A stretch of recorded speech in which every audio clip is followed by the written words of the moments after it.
نحمده ونصلي على رسوله الكريم اما بعد فاعوذ بالله من الشيطان الرجيم بسم الله الرحمن الرحيم رب اشرح لي صدري ويسر لي امري واحلل عقدة من لساني يفقهوا قولي. السلام علیکم ورحمۃ اللہ وبرکاتہ. اللہ تعالیٰ یہ خواب کیوں دکھاتا ہے بندوں کو؟ اور یہ ایک ایسا عمل ہے کہ جو انسان جس پہ قابو نہیں پا سکتا، جو انسانی ڈسکوری سے باہر ہے کہ ایسا کیوں ہوا. آپ دیکھیں کہ انسان دو چیزوں کا مجموعہ ہے، ایک اس کا جسم ہے اور ایک اس کی روح ہے. جہاں یہ دونوں آپس میں ایک دوسرے سے موافقت کرتے ہیں، ایک دوسرے کے ساتھ کوآرڈینیٹ کر رہے ہیں، وہاں یہ ایک دوسرے سے کشمکش بھی کرتے ہیں. بعض اوقات جسمانی خواہشات روح پر غالب آ جاتی، بعض اوقات روحانی کیفیات جسم پر غالب آ جاتی. عام طور پر دن میں جب ہم دنیا کے کام کر رہے ہوتے ہیں تو ہمارا جسم ایکٹیو ہوتا ہے، اور اس کا نتیجہ کیا ہوتا ہے کہ روح کی جو کار فرمائی ہیں وہ ذرا لو ہو جاتی. رات کو جب ہم سوتے ہیں اور جسم ہمارا بالکل بے حس ہو جاتا ہے تو پھر روح جو ہے وہ ابھر کر آتی ہے، اس کی کار فرمائی بڑھتی ہے، وہ زیادہ ایکٹیو ہو جاتی. پھر آپ کو قرآن کی وہ آیت بھی یاد ہوگی کہ جس میں اللہ تعالیٰ فرماتے ہیں کہ جب انسان سوتا ہے تو ہم اس کی ایک روح لے لیتے ہیں، جس کو زندگی دینی ہوتی ہے وہ واپس لوٹا دیتے ہیں، ورنہ جو دوسری باقی ہوتی ہے وہ بھی لے لیتے ہیں. اب یہ جو روح نکلتی ہے نا ایک ہمارے جسم سے، تو یوں لگتا ہے کہ جیسے وہ مختلف جگہوں پہ وانڈر کرتی، یعنی گھومتی پھرتی، اور بعض اوقات دور دراز پہنچ کے مثلا کسی مردے سے جا ملاقات کرتی. کیونکہ روح تو ایک لطیف چیز ہے نا، جب ماں کے پیٹ میں بچے کے اندر آتی ہے تو کوئی پتہ نہیں چلتا، جب نکل جاتی تو کوئی پتہ نہیں چلتا. اسی طرح روح دیواروں کے پار بھی چلی جاتی ہے. قرآن پاک میں آتا ہے نا کہ اینما تکونوا یدرککم الموت ولو کنتم فی بروج مشیدہ، یعنی اگر بالکل ساؤنڈ پروف اور ہوا پروف جگہ پر بھی کوئی چیز رکھ دی جائے تو کیا ہوگا؟ روح وہاں سے بھی نکل جائے گی. یعنی روح کے لیے یہ مادی چیزیں رکاوٹ نہیں ہے. اب آپ دیکھیں جو لوگ مر جاتے ہیں بعض اوقات آپ کی ان سے ملاقات ہوتی اور آپ کو یوں لگتا ہے جیسے آپ ان کو چھو کر آئیں، اور ایسا ممکن ہے کہ وہ جو سوتے وقت ایک روح آپ کی نکلی، وہ ٹریول کرتے کرتے اس مقام پہ جا پہنچی جہاں وہ مردہ روح تھی، اور اس نے اس سے جا کر باتیں بھی کی، کچھ میسج بھی لیے، کچھ اور بھی. تو اس سارے کو ہم واضح طور پر نہ جان سکتے ہیں، اس کی حقیقت نہ سمجھ سکتے ہیں، لیکن بعض خوابوں کو انٹرپریٹ کرنے میں یہ چیز آپ کو مدد دے گی کہ ایسا کس طرح پاسبل ہے. آپ اپنے بستر پر لیٹے ہوئے ہیں اور روحانی طور پر آپ خواب میں آپ کہیں اور پہنچے ہوئے. بعض اوقات آپ دیکھتے ہیں کہ میت آپ کو کوئی چیز دے رہی ہے، میت رو رہی ہے، میت خوش ہے، آپ اس کو دیکھتے ہیں وہ بڑے باغ میں بیٹھی ہوئی ہے. یہ آپ نے کہاں سے دیکھ لیا؟ آپ تو بستر پہ لیٹے ہوئے تھے. تو وہ جو ایک شعور سوتے وقت نکل جاتا ہے، جسم سے الگ ہو جاتا ہے، وہ ٹریول کر رہا ہوتا ہے ایک طرح سے، اور وہ ایسی جگہوں پر اللہ کے اذن سے ہی پہنچ جاتا ہے اور اس کو وہاں کی معلومات مل جاتی ہیں. اچھا، آپ کو یاد ہوگا وہ قصہ جو شہیدوں کا واقعہ میں نے آپ کو سنایا تھا، عراق میں جو صحابہ کرام کی قبروں میں سے ان کو نکال کر دوسری جگہ پر دفن کیا گیا. آپ نے دیکھا کہ مستقل کنٹینیوسلی 3 دن خواب آیا ایک شخص، جب اس نے اگنور کیا تو بادشاہ وقت کو خواب آیا، مفتی اعظم کو خواب ہے، اور مسلسل خواب میں وہ اپنا میسج کنوے کر رہے ہیں کہ ہمیں وہاں سے نکالو، ہماری قبروں میں پانی آ گیا. اور یہ بالکل سچا واقعہ ہوا، دنیا نے جس کا مشاہدہ بھی کیا. تو پھر آپ اس کو کیسے انٹرپریٹ کریں گے؟ وہ شہداء کہاں ملے تھے؟ تو بات یہ ہے کہ جیسے ہماری روح ٹریول کرتی ہے، کہیں ایسی جگہ جا پہنچتی ہے، تو ہو سکتا ہے کہ وہ اس مقام تک جا پہنچی ہو. یہ شہیدوں کی روح تو آزاد ہوتی ہے، ان کو اجازت مل گئی ہو کہ وہ ان لوگوں کی روح سے جا ملے. کیونکہ سجین قید خانے میں تو ہوتی ہے نا وہ روح جس کو مجرم روح جو ہوتی، لیکن جو مومن کی روح ہے، خاص طور پہ شہداء کی روح ہے، تو جنت میں کیا کر رہی ہوتی ہے؟ گھوم پھر رہی ہوتی، کھا پی رہی ہوتی. تو یہ بالکل ایک سچ ہے اور حقیقت ہے کہ بسا اوقات انسان خواب میں ایسے لوگوں سے ملاقات کر کے ان کے حالات کو جان لیتا ہے کہ ان پہ کیا گزر رہی. مثلاً ان کو عذاب ہو رہا ہے. یہ عام بات ہے نا کہ میت کو جس حال میں دیکھو اسی حال میں ہوتی ہے. یعنی اگر خواب میں دیکھیں کسی نے اپنے والدین کو دیکھا کہ وہ بہت رو رہے ہیں فوت ہونے کے بعد, تو کیا کرنا چاہیے؟ ان کی طرف سے صدقہ دعا کرنی چاہیے. یہ بھی اللہ کی ایک رحمت ہوتی ہے کہ ان کو موقع دے دیا جاتا ہے کہ وہ اپنا میسج کنوے کر دیں. ایک طرح سے وہ اس کے دل کی بات نہیں ہوتی, الا یہ کہ آپ کسی انسان کے بارے میں بہت برا گمان رکھتے ہیں اور آپ اسے دیکھتے ہیں کہ وہ رو رہا ہے یا کچھ, لیکن کئی اور لوگ دیکھتے ہیں کہ وہ ہنس رہا ہے, کھیل رہا ہے. تو اس کا مطلب یہ ہے کہ پھر آپ ان دو کا کنٹراڈکشن کیسے دور کریں گے؟ تو پھر آپ یہ دیکھیں گے کہ جس نے خواب دیکھا اس کا اپنا نظریہ اس شخص کے بارے میں کیا تھا, کیونکہ اس کی اپنی بدگمانی تو نہیں اندر چھپی ہوئی تھی کہ جو سوتے وقت اوپر ابھر آئی اور اس نے وہ روپ اس طرح کا دکھا دیا. پھر وہ حدیث نفس میں آ جائے گی, دل کی بات میں وہ چیز آ جائے گی. ٹھیک. تو نبوت کا جیسے انبیاء علیہ السلام کو کچھ غیب کی خبریں دے دی جاتی تھی, اسی طرح عام انسانوں کو خواب کے ذریعے کچھ غیب کی خبریں دے دی جاتی ہیں. لیکن کسی بھی خواب کے سچا ہونے کی آپ کوئی دلیل نہیں رکھتے. ایس سچ واضح بات یہ نہیں کہہ سکتے کہ میں نے جو خواب دیکھا وہ بالکل سچ ہو جائے گا, یہ آپ دعویٰ نہیں کر سکتے. نبوت کا تو دعویٰ کیا جا سکتا ہے, لیکن آپ اپنے خواب کا دعویٰ نہیں کر سکتے کہ میں نے جو دیکھا ہے وہ بالکل سچ دیکھا. ہو سکتا ہے آپ کو شیطان نے ڈرایا ہو سکتا ہے کہ آپ کے اپنے دل کی سوچیں اور خیالات اس میں آ رہے ہوں, اور خصوصاً اس وقت جب دو متضاد آپ کو خبریں ملیں. مثلاً ایک شخص آپ کے پاس آتا ہے, وہ کہتا ہے کہ میں نے آپ کے بارے میں بہت اچھا خواب دیکھا. دوسرا آتا ہے کہتا ہے کہ میں نے آپ کو اچھے حال میں نہیں دیکھا. اب یہ فرق کس چیز کا ہو گیا؟ اس کے اپنے گمان کا فرق ہے. ایک آپ کے بارے میں گمان اچھا رکھتا ہے, وہ آپ کو اچھا دیکھنا چاہتا ہے لہذا وہ آپ کو اچھا دیکھ رہا ہے, اور دوسرا آپ سے حسد رکھتا ہے اور وہ آپ کو ہر قیمت پہ ختم ہوتے دیکھنا چاہتا ہے. وہ ویسے تو مار نہیں سکتا آپ کو, لہذا خواب میں مار لیتا ہے اور خواب میں آپ کا حال برا دیکھ لیتا ہے. تو وہ خواب دراصل کیا ہوتا ہے؟ اس کی اپنے نفس کی بات ہوتی ہے. اسی طرح بعض لوگ جو جھوٹ سے بچتے ہیں, دھوکے سے بچتے ہیں, جن کے اندر منافقت نہیں ہوتی, جن کے دل بالکل صاف ہوتے ہیں, ان کو بھی بعض اوقات ایسے خواب آتے ہیں کہ جو بالکل واضح حقیقت ایک طرح سے نظر آ جاتی. لیکن کوئی شخص یہ خود سے دعویٰ نہیں کر سکتا کہ جو میں نے دیکھا ہے وہ میرے دل کی بات نہیں اور وہ بالکل بڑی سچائی ہے, جب تک کہ وہ چیز عملاً سامنے نہ آ جائے. آپ صلی اللہ علیہ وسلم نے فرمایا, اچھا خواب اللہ کی طرف سے ہے اور برا شیطان کی طرف سے. یعنی اگر آپ کسی کو برا دیکھ رہے ہیں یا کسی کی برائی دیکھ رہے ہیں تو وہ دراصل کیا ہے؟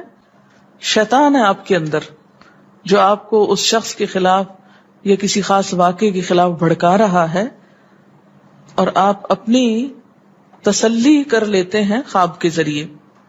فرمایا پس جب کوئی شخص پسندیدہ خواب دیکھے تو اسے صرف اس شخص سے بیان کرے جس سے محبت اور اعتقاد ہے. یہ میرا مشورہ نہیں, نبی صلی اللہ علیہ وسلم کا ہے آپ سب کے لیے. بخاری اور مسلم کی روایت ہے کہ جب کوئی اچھا خواب آپ دیکھیں تو کیا کریں؟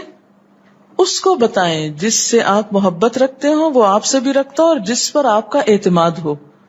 جیسے حضرت یعقوب علیہ السلام نے کیا کہا تھا بیٹے کو کہ مجھے تو بتا دیا, بھائیوں کو نہیں بتانا. اور جب مکروہ خواب دیکھیں تو حق تعالی سے اس خواب کے شر اور شیطان کے فتنے سے پناہ مانگے. جب برا خواب دیکھیں تو اس خواب کے شر اور شیطان کے فتنے سے پناہ مانگے کہ شیطان بہکانے لگا انسان کو. اچھا آپ دیکھیں کہ بعض اوقات یہ ہوتا ہے کہ جسے ہمارا کسی سے اختلاف ہوا ہے, عقیدے میں, گھر کے جھگڑے میں, کسی ذاتی اس میں, تو ہم کمزور ہوتے ہیں, مجبور ہوتے ہیں, اس کو کچھ کہہ نہیں سکتے. تو پھر ہم بعض اوقات اپنی تسکین کیسے کرتے ہیں؟ خوابوں میں کرتے ہیں. مثلاً ایک لڑکا کسی سے شادی کرنا چاہتا ہے اور وہ کر نہیں پاتا، اس کو وہ رشتہ مل نہیں رہا، تو وہ خواب میں دیکھتا ہے کہ اس کی شادی اس سے ہو گئی ہے، اس لڑکی سے. تو بعض خوابوں کی نوعیت بس صرف اتنی ہوتی، اس سے زیادہ اس کی حقیقت نہیں ہوتی. اچھا، بعض اوقات جیسے کسی سے ضد ہے، عداوت ہے، دشمنی ہے آپ کی، اب آپ اس کو خواب میں برا دیکھ رہے ہیں، اس کی برائی دیکھ رہے ہیں، تو یہ دراصل کیا ہے؟ شیطان کا شر ہے جو آپ پہ غالب آ گیا ہے. آپ اس کی برائی چاہتے ہیں، ویسے کچھ کر نہیں پاتے، مجبور ہیں آپ، تو آپ خواب کے ذریعے وہ اپنی تسلی کر لیتے ہیں.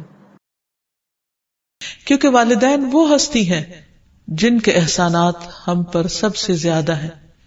ان کے احسانات کا بدلہ ہم چکا نہیں سکتے، لیکن ہاں ایک صورت ہے کہ ہم ان کے لیے زیادہ سے زیادہ دعائیں کریں، خصوصاً اس وقت جب وہ دنیا سے جا چکے ہوں، اور ہم ان کے لیے کسی قسم کی کوئی جسمانی خدمت یا مالی خدمت یا کسی اور طریقے سے کوئی مدد ان کی نہ کر سکتے ہوں. اللہ سبحانہ وتعالیٰ کو دعا کرنا بہت پسند ہے. اللہ تعالیٰ فرماتے ہیں وَقَالَ رَبُّكُمُ ادْعُونِي أَسْتَجِبْ لَكُمْ، اور تمہارے رب نے فرمایا کہ مجھ سے دعا کرو، میں تمہاری دعا قبول کروں گا. تو اللہ سبحانہ وتعالیٰ نے خود ہمیں حکم دیا ہے کہ مجھ سے مانگو، تو ہمیں اللہ سبحانہ وتعالیٰ کی اطاعت کرتے ہوئے مانگتے رہنا چاہیے. اور ویسے بھی ایک اور آیت میں آتا ہے کہ وَإِذَا سَأَلَكَ عِبَادِي عَنِّي فَإِنِّي قَرِيبٌ أُجِيبُ دَعْوَةَ الدَّاعِ إِذَا دَعَانِ فَلْيَسْتَجِيبُوا لِي وَلْيُؤْمِنُوا بِي لَعَلَّهُمْ يَرْشُدُونَ. وَإِذَا سَأَلَكَ عِبَادِي عَنِّي، اور جب آپ سے میرے بندے میرے بارے میں پوچھیں، یعنی اللہ سبحانہ وتعالیٰ کے بارے میں کہ ہمارا رب کہاں ہے، ہم اس سے کیسے دعا کریں، تو آپ ان کو بتائیے فَإِنِّي قَرِيبٌ، میں تو قریب ہوں، بہت قریب، دور نہیں ہوں، بیچ میں کسی اور کو لانے کی ضرورت ہی نہیں، سب سے زیادہ تو میں ہی تمہارے قریب ہوں. اجیب دعوت الداعی اذا دعانی، میں پکارنے والے کی پکار کا جواب دیتا ہوں جب بھی وہ مجھے پکارتا ہے. دن کو پکارتا ہے یا رات کو پکارتا ہے، غم میں پکارتا ہے یا غصے میں پکارتا ہے، بھوک میں پکارتا ہے یا بیماری میں پکارتا ہے، جب بھی پکارتا ہے میں اس کی پکار سنتا ہوں. تب اس کو کیا چاہیے کہ فَلْيَسْتَجِيبُوا لِي، چاہیے کہ وہ بھی میری بات مانے. یعنی اگر وہ چاہتے ہیں کہ ان کی دعائیں سنی جائیں تو انہیں میری اطاعت کرنی چاہیے. وَلْيُؤْمِنُوا بِي، اور چاہیے کہ مجھ پر ایمان لائیں، مجھ پر اعتماد کریں، مجھے اپنا رب مان لیں.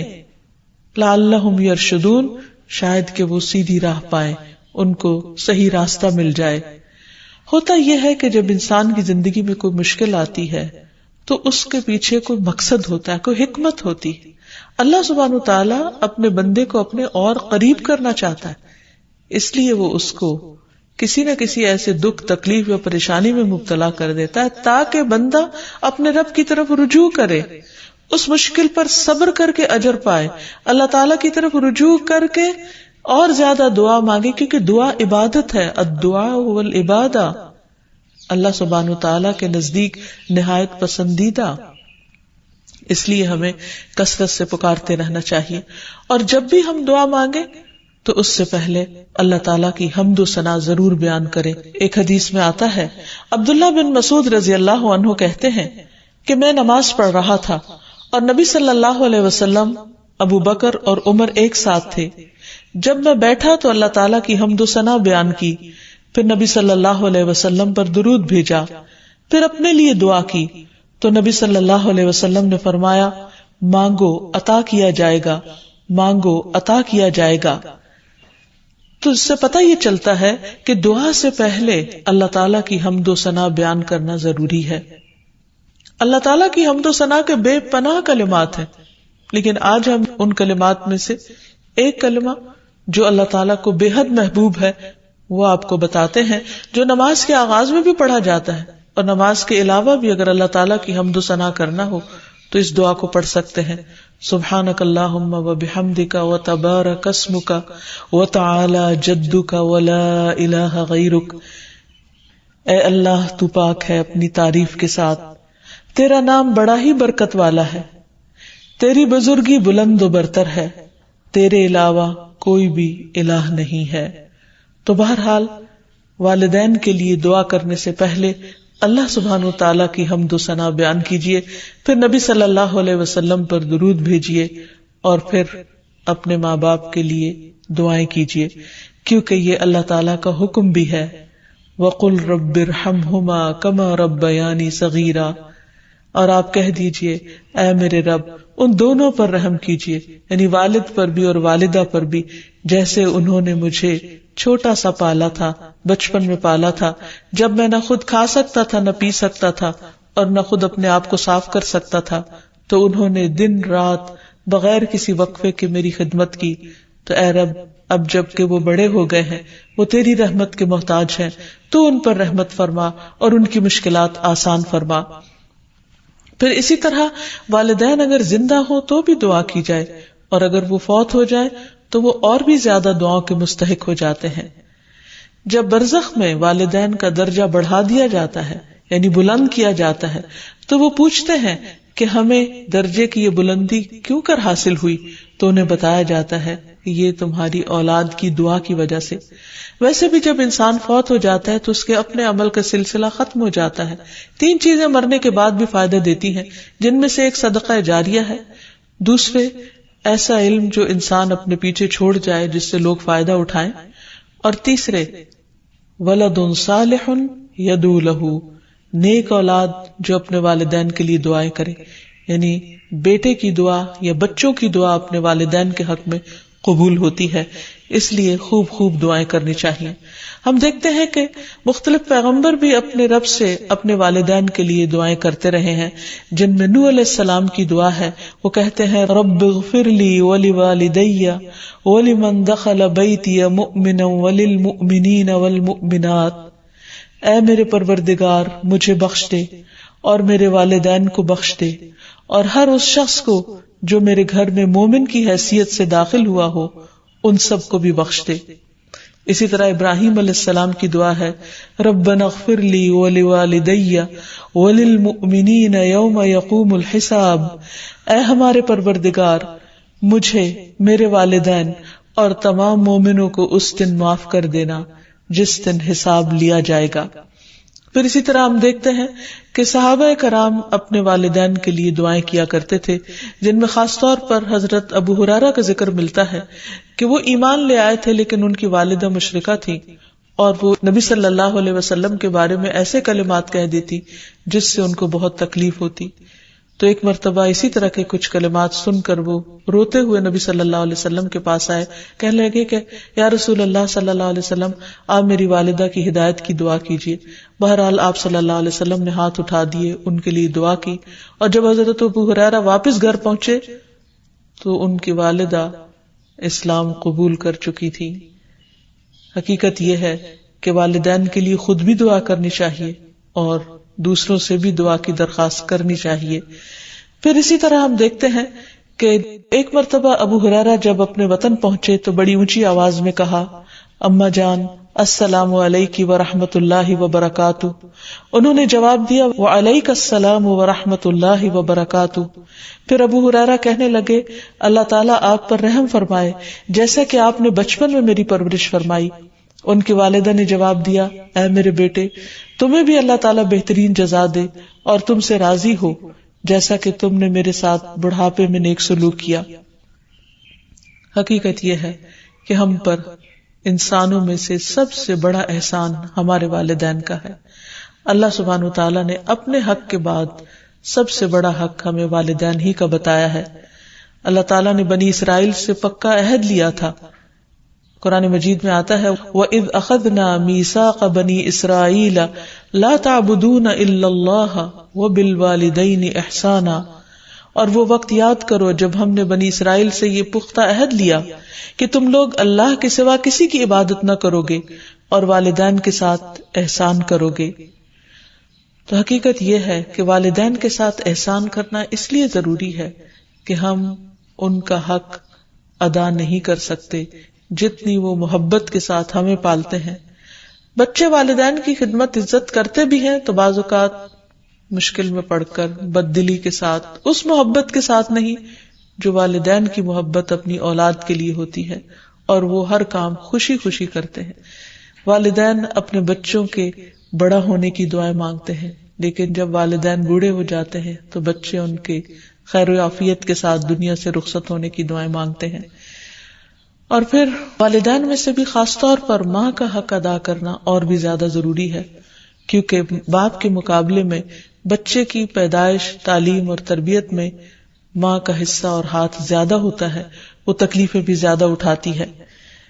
اور والدین کے لیے دعائیں کرنے کے ساتھ ساتھ ان کے ساتھ ادب اور احترام کا سلوک بھی کرنا چاہیے، خواہ وہ مسلمان نہ بھی ہوں، خواہ وہ اللہ تعالیٰ کے فرما بردار نہ بھی ہوں.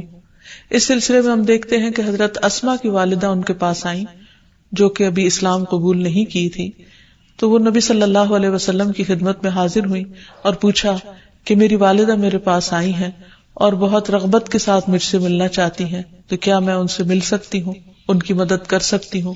تو آپ نے فرمایا تھا صلی امکی، تم اپنی ماں کے ساتھ صلہ رحمی کرو.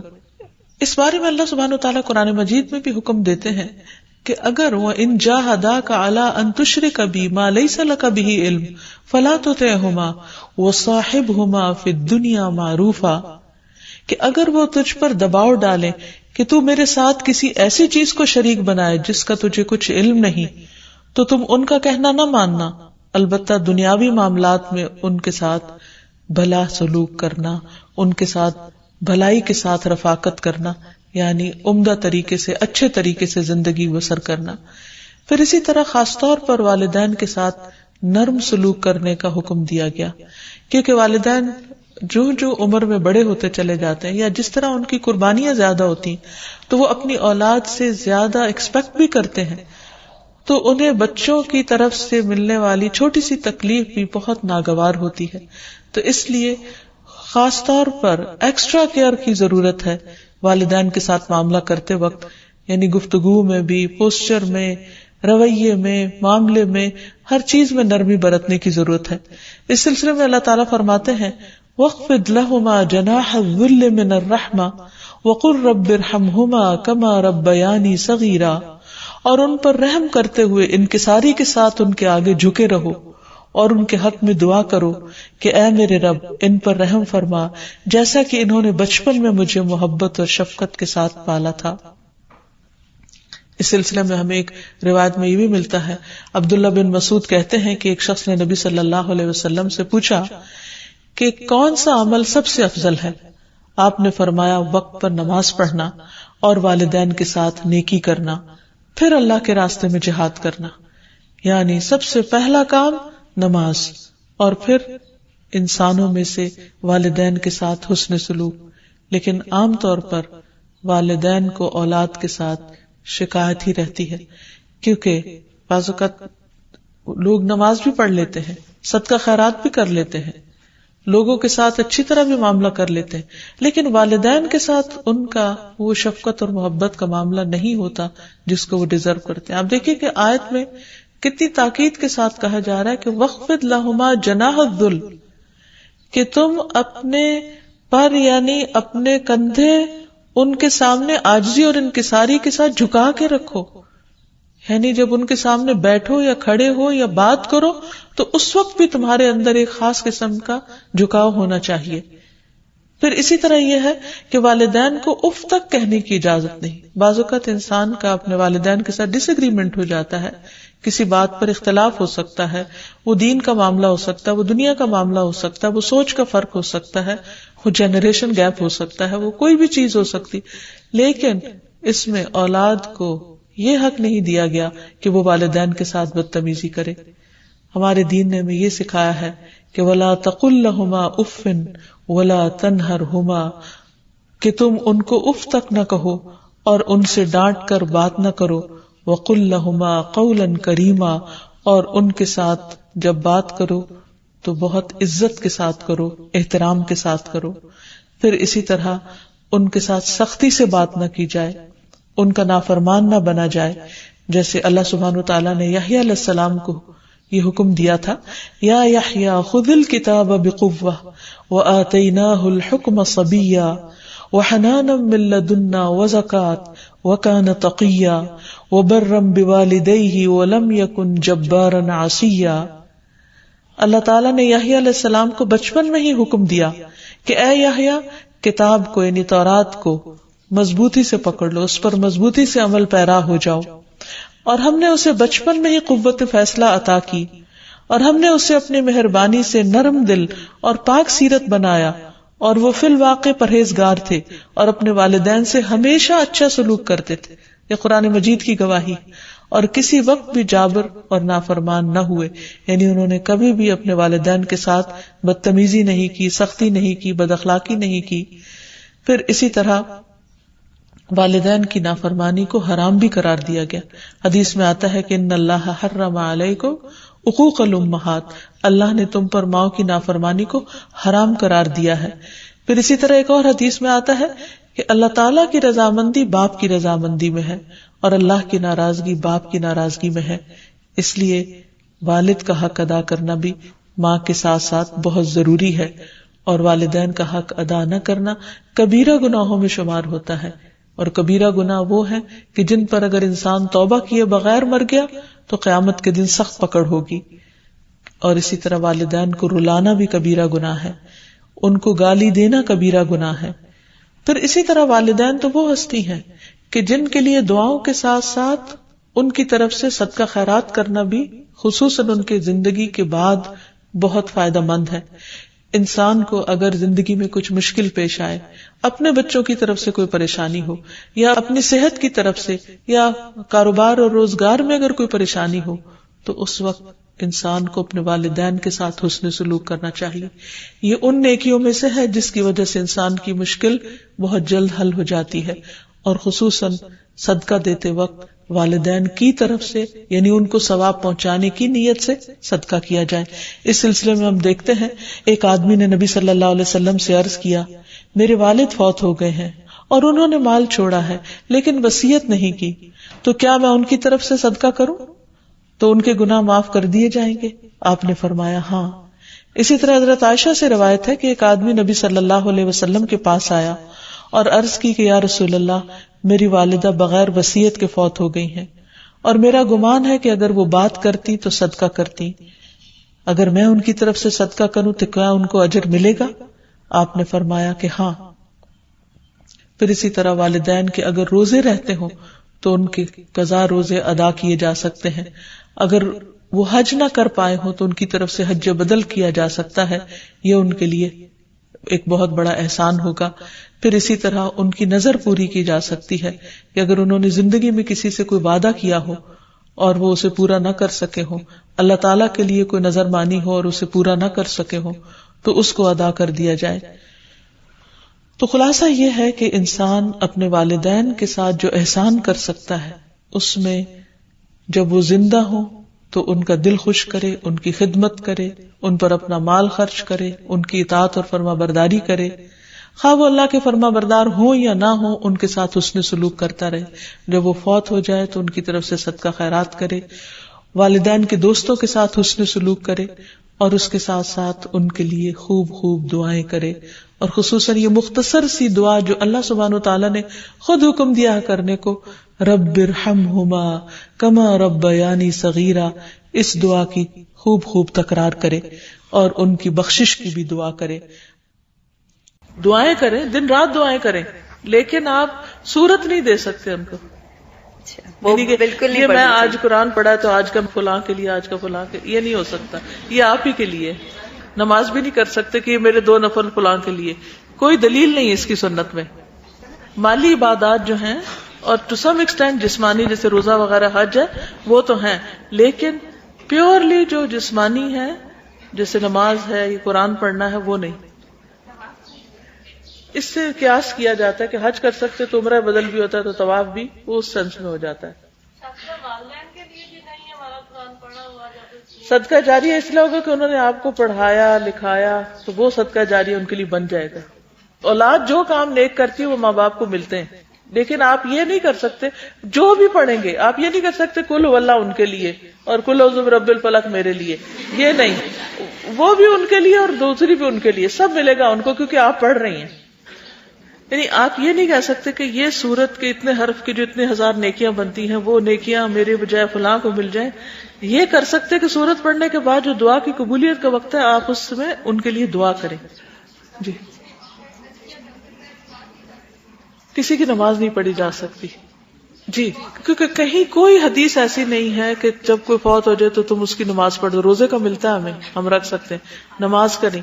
نماز ایک ایسی عبادت ہے, ایسا فریضہ ہے جو ہر بندے کو اپنے لیے خود ہی کرنا ہے, اور اگر کوئی اپنے لیے نہیں کر کے گیا تو آپ اسے پڑھ کے نہیں دے سکتے. ورنہ تو کیا ہوتا, آپ ایک سرونٹ رکھ لیتے نمازوں کے لیے, جن کے پاس پیسے ہوں وہ کیا کرے, ایک بندہ ہائر کرے اور کہے تمہاری ڈیوٹی ہے میری روز کی 5 نمازیں پڑھنا. تو کیا یہ کیا جا سکتا؟ زندگی میں بھی کوئی آپ کے لیے پڑھ سکتا ہے؟ نہیں. لیکن صدقہ زندگی میں بھی کوئی آپ کی طرف سے دے سکتا ہے, مرنے کے بعد بھی دے سکتا ہے. ٹھیک ہے, آپ کو سکھایا ہوا علم زندگی میں بھی آپ کے کوئی آگے سکھا سکتا ہے, بعد میں بھی سکھا سکتا ہے. لیکن یہ طریقہ جو ہے یہ درست نہیں ہے کہ کوئی میری نماز پڑھ دے, کوئی میرا قرآن پڑھ دے, کوئی میری ذکر کر دے اور کوئی میری دعا کر دے اور میں صرف دنیا میں عیش کروں.